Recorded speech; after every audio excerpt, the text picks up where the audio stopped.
না না না, ওরা আমাদের ভালো থাকতে দেবে না দাদা। আর আজকের যা দেখে এলাম, ধ্রুবকে এই বাড়িতে নিয়ে আসাটা জাস্ট ইম্পসিবল। বৌদি তো কম ওকে বোঝায়, ও তো এখন বৌদিরও কোনো কথা শুনতে চাইছে। আর তার উপর ওই মেয়েটা, বৌদির মুখের উপরে কি চ্যাটাং চ্যাটাং কথা। এরপরে আমি আপনাকে একটাই অনুরোধ করব, অনেক বছর পরে এই মিত্তির বাড়িতে সরস্বতী পুজো হচ্ছে, দয়া করে এই পুজোটা হতে দেবেন। এই রঙিলা, যাও না, বলো না। হ্যাঁ দাদা, কথার পারপাজে মেয়েটা তো একেবারে সিদ্ধ হস্ত। আমাদের এবার কিন্তু একটা সিদ্ধান্ত নিতেই হবে দাদা, মেয়েটাকে আর জাস্ট নেওয়া যাচ্ছে না। দাদা জানেন, ওই বাড়িতে মেয়েটা এখন সরস্বতী পুজো করছে। সরস্বতী পুজো? সে তো কবেই বন্ধ হয়ে গেছিল। আরে সেটাই তো আবার ওই বাড়িতে নতুন করে চালু করেছে ওই মেয়েটা। আমি তো দেখলাম বাবাকে না মেয়েটা পুরো করে হাতের মুঠোয় করে নিয়েছে। হ্যাঁ, মেয়েটা যা বলছে বাবা সেটাকে সাপোর্ট করছে। আর সব থেকে বড় কথা কি বলতো, ওই যে ধ্রুবকে ওই বাড়িতে ফিরিয়ে নিয়ে গেছে, এইটাকেও খুব বড় অ্যাচিভমেন্ট হিসেবে বাবাকে দেখাচ্ছে। আর বাবা তাতে খুব ইমপ্রেসড। বল যে ওদের ছেলেকে যদি নিজের প্রভাব খাটিয়ে নিয়েও আসিস, তাতে তুই কোনো ভুল করিস নি। বাবা তো ওই মেয়েটাকে সাপোর্ট করবেই, কারণ আমরা যার বিরুদ্ধে বাবা তাকেই সাপোর্ট করবে। না হলে আমাদের বিরুদ্ধে শত্রুতাটা বজায় রাখবে কি করে? কিন্তু দাদা, এবার তো আমাদের একটু সতর্ক হতেই হবে, বলো। বাবা যেভাবে আমাদেরকে ওই বাড়ি থেকে বের করে দিল না, তুমি ভাবতে পারবে না। দাঁড়িয়ে আছো, বেরিয়ে যাও।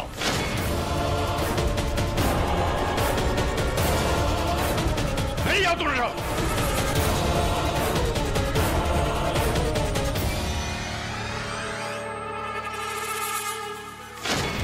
সব হচ্ছে ওই মেয়েটার ইনফ্লুয়েন্স। আমি যদি কোনোদিন দেখি না যে ওই সমস্ত সম্পত্তি মেয়েটার নামে বাবা লিখে দিয়ে গেছে, আমি অবাক হব না। এত দূর, এত দূর গড়িয়েছে ব্যাপারটা।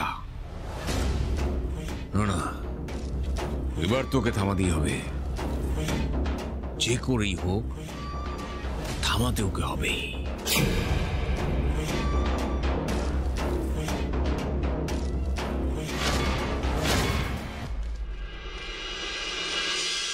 সবাই রাজা, আস্তে করে তোলো। হ্যাঁ না, এবার নমস্কার করো। তোমরা সবাই নাচটা শিখে গেছো, এবার কিন্তু বাড়ি গিয়ে সবাই প্র্যাকটিস করো। আমাদের কিন্তু কালকে খুব ভালো করে নাচ করতে হবে, ঠিক আছে?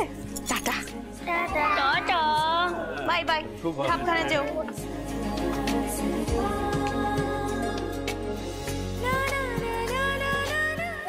বলছি কালকে আমি কি শাড়ি পরবো, তোমাকে বার করে দাও না। আর শোনো না জোনাকি, হ্যাঁ তুমি কিন্তু আমাকে কালকে সাজিয়ে দেবে। হ্যাঁ শাড়ি তো ও মা, চলো চলো তাড়াতাড়ি চলো। আমি কি শাড়ি পরবো, তুমি এত তাই পরবি? ও দাদু শোনো, আমিও যাই, রাতের খাবারের ব্যবস্থা করি, বুঝলে? এই জন্য নাকি বসায়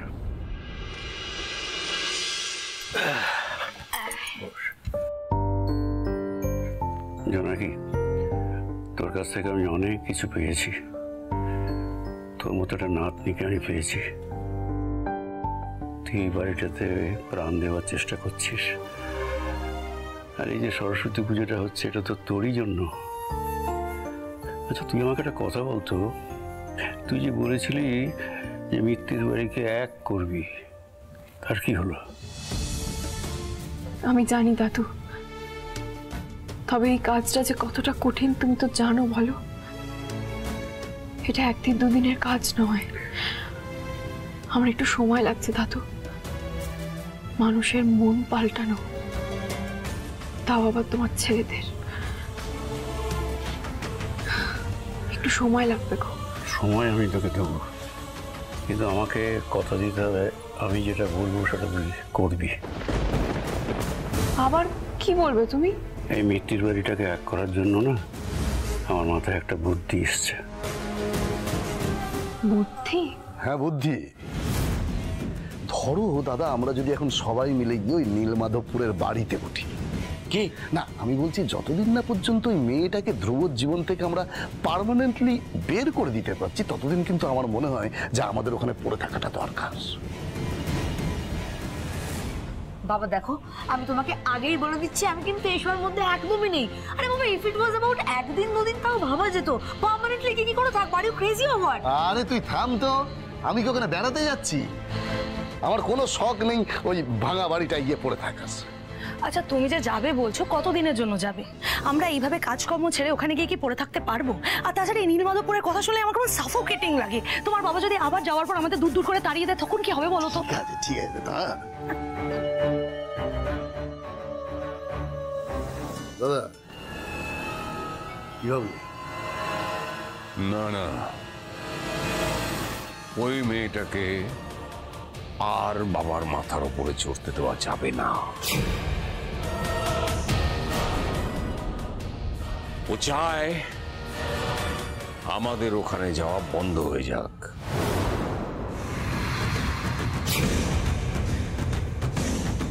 না না না, এভাবে চললে বলা যায় না, সত্যি সত্যি সম্পত্তি হাতছাড়া হয়ে যেতে পারে।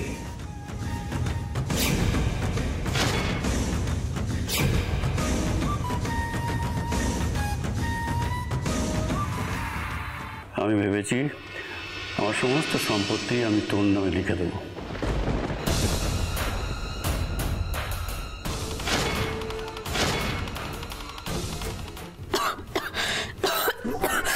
দাদু, এটা তুমি কি বলছো? না না না না না না, বুঝবে, তোমার তোমার তোমার মাথাটা খারাপ হয়ে গেছে না বাবা? ভাগ্যিস বাবা, বাবা এখন কেউ নেই। দাদু, তুমি কিন্তু একদম এসব ভুলভাল চিন্তা ভাবনা একদম মাথায় আনবে না, তাহলে কিন্তু জোনাকি বিশ্বাস তোমার আর বিশ্বাসের মান রাখতে পারবে না। দাদু শোনো শোনো, তুমি যদি এসব করো তাহলে কিন্তু আমি পালিয়ে যাবো। আমি কিন্তু পালিয়ে যাবো এখান থেকে। আমি আর কোনোদিন এই বাড়িতে আসবো না। আমি কিন্তু চলে যাবো একদম, আমি বলে দিলাম। শোন, আমার মাথা টাথা কিচ্ছু খারাপ হয়নি। তোকে আমি বলছি এটা সত্যি নয়, এটা একটা নাটক।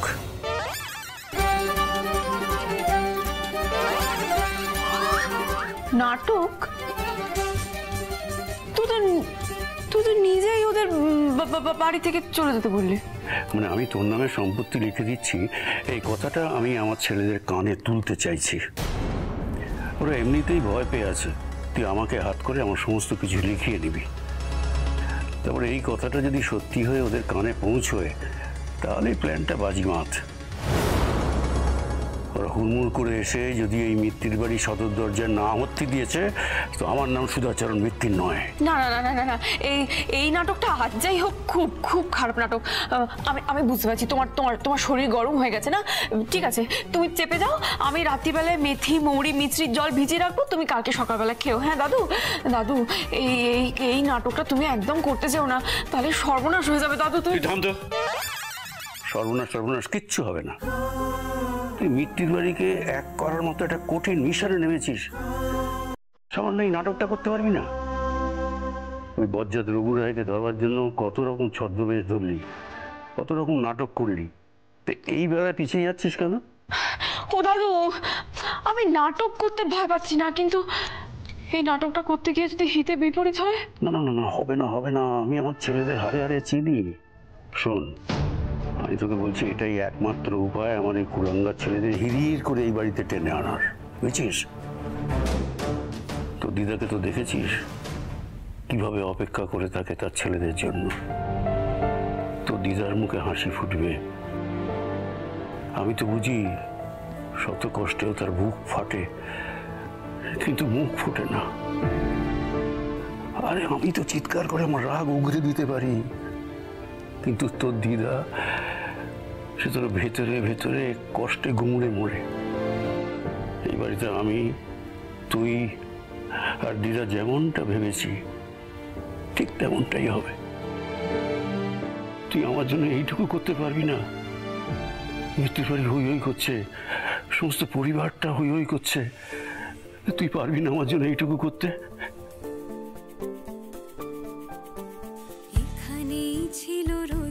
ঠিকানা পুবের দুয়ার খোলা, ব্যস্ত দিনের আসা যাওয়া মাঝে হুল্লোড় হাসি খেলা, হারানো সেদিন স্মৃতিতে রঙিন এখনো দেয় যে দেখা, থেমে গেছে গান সেই কলতান সন্ধ্যা প্রদীপ একা,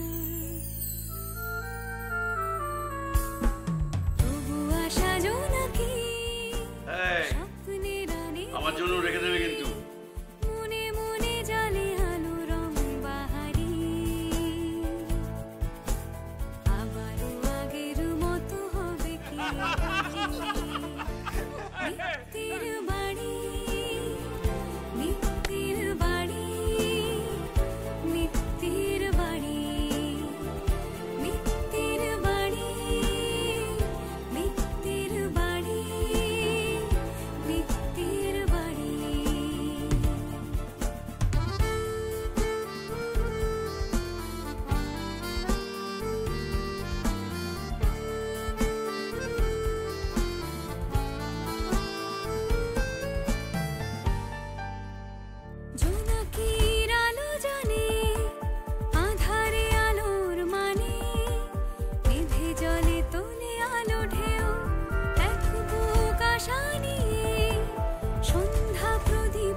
কিরে জোনাকি, জন্যে কাছে রাজি হবি কিনা বল?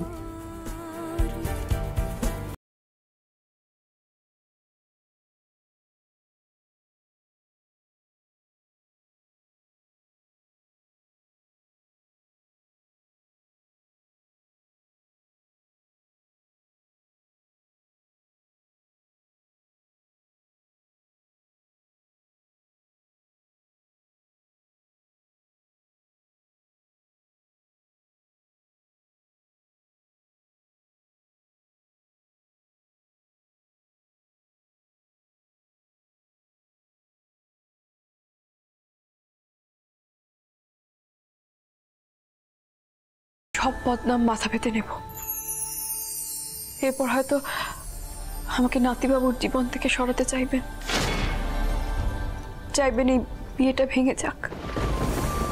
এমন লোভী মেয়ে কি মিত্তির বাড়ির বউ হতে পারে? এই মেয়ে এ বাড়ির অযোগ্য, তোমাদের আমাকে চিনতে ভুল হয়েছিল, এমন অনেক কথা উঠবে। সে উঠুক, আমি সব সয়ে নেব দাদু। কিন্তু আমি এই মিত্তির বাড়িকে যদি এক করে দিতে পারি, তাহলে আমার আর কিচ্ছু চাই না। আর কে বলতে পারে স্বার্থের কারণে, সম্পত্তির টানে যদি এ বাড়িতে এসে সবাই কটা দিন থেকে যায়, ওনারা যদি এই মিত্তির বাড়ির শিকড়ের গন্ধটা চিনে নেয়, এই ছেঁড়া সুতোগুলো যদি আবার জোড়া লাগে, আমি যেন এই সুতোর গিঁটগুলো বেঁধে দিয়ে যেতে পারি দাদু। মিত্তির বাড়ি যেন চিরটাকাল এক হয়ে এভাবেই থাকে।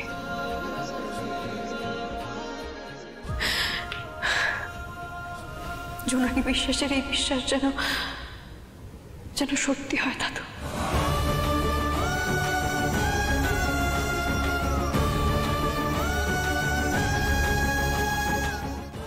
আমি এই মিশনের জন্য তৈরি দাদু। তুমি রটিয়ে দাও যে জোনাকি বিশ্বাসের নামে তুমি তোমার সমস্ত সম্পত্তি লিখে দিয়েছো।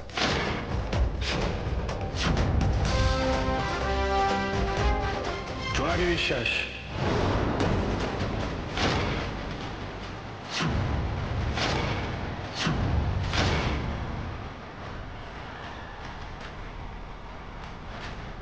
এটা কি শুনছি আমি? এটা তোমার গেম প্ল্যান? হ্যাঁ, আর তুমি ওটাকে সাপোর্ট করছো দাদু? দাঁড়াও, আমি এক্ষুনি সবাইকে ডাকছি। থামি, স্মল কাকা, ছোট কাকি, শোনো জোনাকি কি প্ল্যান করছে। এটা সত্যি নয় নাতিবাবু। না সত্যি নয়, সেটা আমিও বুঝেছি, কিন্তু এই জঘন্য গেম প্ল্যানটা, এই আইডিয়াটা তো তোমার, তাই না? সবার জানা উচিত। কি হয়েছে দাদু ভাই, এত ডাকাডাকি করছো? কি প্ল্যানের কথা হচ্ছে? তোমার বরের মাথা পুরো গেছে। তোমার বর আর তার রাইট হ্যান্ড এই যে জোনাকি বিশ্বাস, দুজনে মিলে কি প্ল্যান করেছে জানো? কি প্ল্যান? দাদু নাকি তার সব সম্পত্তি জোনাকি বিশ্বাসের নামে করে দেবে।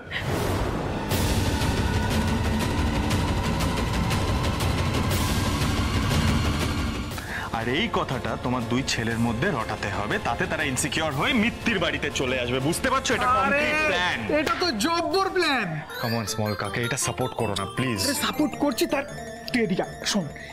এই ফাঁদে কলকাতার মানুষগুলো পা দেবেই দেবে। আমি তোকে বলছি ভাইপো, শুনে রাখ। এটা শুনে তোর বাবা কাকা মিত্তির বাড়ির দিকে ছুটতে চলে আসবে। I know them very well small কাকা। ওরা খুব লোভী, এত সহজে সবটা হতে দেবে না। এতটা সহজভাবে সবটা ভেবো না স্মল কাকা। দাদু, তোমার থেকে আমি এরকম ছলচাতুরি এক্সপেক্ট করি না, প্লিজ। আরে এই Jonaki Biswas, don't you ever try to walk down the path of lies. Long রানে যদি জিততে হয় তাহলে truth is the only way. বলিনি এটা তোমাকে আগে? আমি বুঝতে পারছি নাতিবাবু, কিন্তু নো কিন্তু তুমি যে প্ল্যানটা করেছো, that's a terrible plan. You realize that? এমনিতেই ওরা কেউ তোমাকে খুব একটা পছন্দ করে না, তার উপরে যদি জানতে পারে দাদু সব সম্পত্তি তোমার নামে করে দিচ্ছে, কি হবে বুঝতে পেরেছো? তোমাকে ছাড়বে ওরা? আপনি শুরুতেই এত মাথা গরম করে ফেলেন না। আমি তো রাজি হয়েছি দাদুর জন্য, আর আমাকে খারাপ ভাবলে ভাববে, কিন্তু সবাই যদি এক হয় আর কি চাই বলুন? আর দাদুর কথা না শুনলে আমারও খারাপ লাগবে।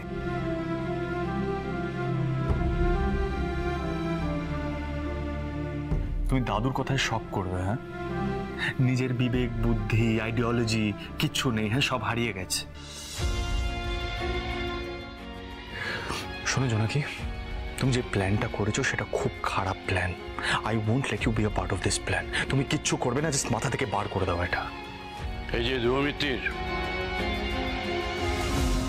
শোনো এদিকে। বলো দাদু। আমার প্ল্যান তুমি বাদ দিতে বলো কোন সাহসে? একটা মিথ্যে নাটকের সঙ্গে থাকতে পারছো না? তুমি জানো আমি জোনাকিকে সবকিছু দিয়ে দিতে পারি। খসড়া করা হয়ে গেছে, শুধু সইটা করতে বাকি, ব্যাস। আর এই সই করতে আমার হাত কাঁপবে না।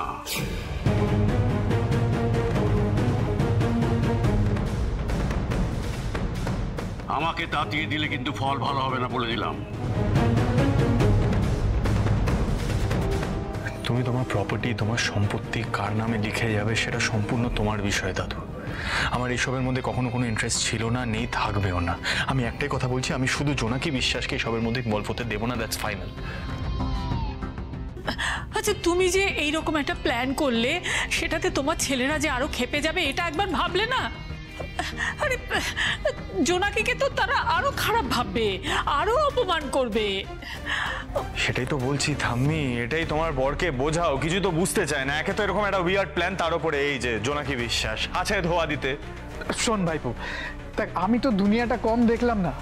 কিছু কিছু জায়গায় ছোট্ট একটা মিথ্যে অনেক বড় বড় সত্যির চেয়ে বড় ক্ষমতা ধরে। আজকে আমার দাদারা যে নেশায় ছুটছে ওরা থামতে ভুলে গেছে। কে বলতে পারে, হয়তো এই পুরনো বাড়ি, পুরনো পাড়া, পুরনো মায়ার টানে ওদের চোখটা আবার খুলবে, ওদের ছোটাটা থামবে।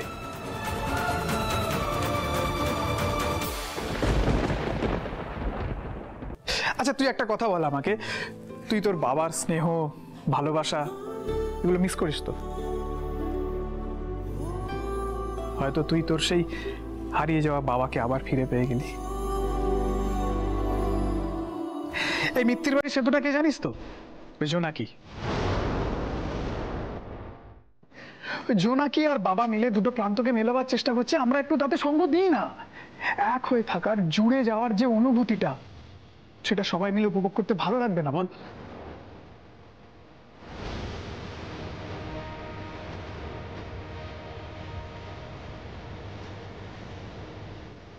হারিয়ে যাওয়া জিনিস ফেরত পাবো, মিথ্যে আশা নিয়ে ধ্রুব মিত্তির বাঁচে না। না না না না না, মিথ্যে আশা কেন বলছিস ভাইপো? বাবার সাথে সাথে আমরাও তো এই স্বপ্নটাই বুকে নিয়ে বসে আছি যে যে মিত্তির বাড়ি আবার এক হবে। এক মা, তুমি তোমার নাতিকে একটু বোঝাবে না? দাদুভাই, দাদুভাই শোনো, আমরা আর কটা দিন বাঁচবো বলো তো? তাই যে কটা দিন আছি, আমাদের ছেলে, বৌমা, নাতি, নাতনি, নাতবউ সবাইকে একসাথে নিয়ে বাঁচতে চাই। সেটা কি খুব বেশি চাওয়া বলো তো দাদুভাই?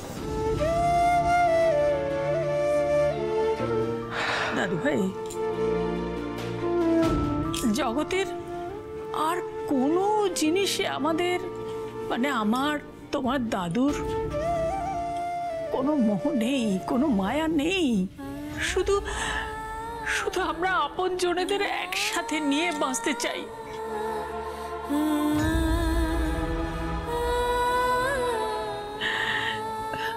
সবার কোলাহলে এই মিত্তির বাড়ি আবার গম গম করবে। ভালোবাসা, স্নেহের ওম ছড়িয়ে পড়বে এই মিত্তির বাড়ির ঘরগুলোর আনাচে কানাচে। বন্ধ হয়ে থাকা ঘর, জমা ঝুল আর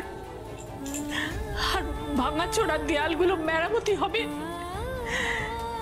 বাড়ির সকলের আনন্দ, হাসি, গান হই হইতে মেতে উঠবে এই মিত্তির বাড়ি।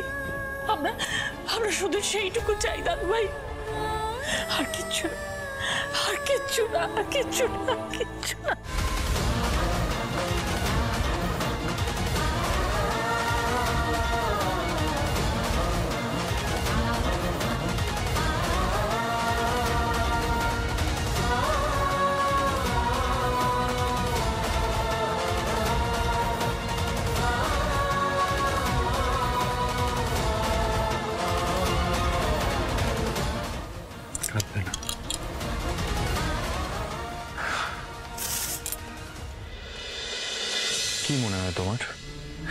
মিথ্যের জোরে এত বড় একটা কঠিন কাজ তুমি কমপ্লিট করতে পারবে? হ্যাঁ, হোয়াট ডু ইউ থিংক? পারবো কিনা জানি না, কিন্তু আমি আগেই হেরে যেতে রাজি নই। সামান্য একটা মিথ্যের জন্য যদি সত্যি এই পরিবারটা এক হয়, তাহলে আমি হাজার বদনাম গায়ে মেখে নিতে পারি। আমাকে যদি তারপরে এই বাড়ি থেকে চলেও যেতে হয়, তাতেও ক্ষতি নেই।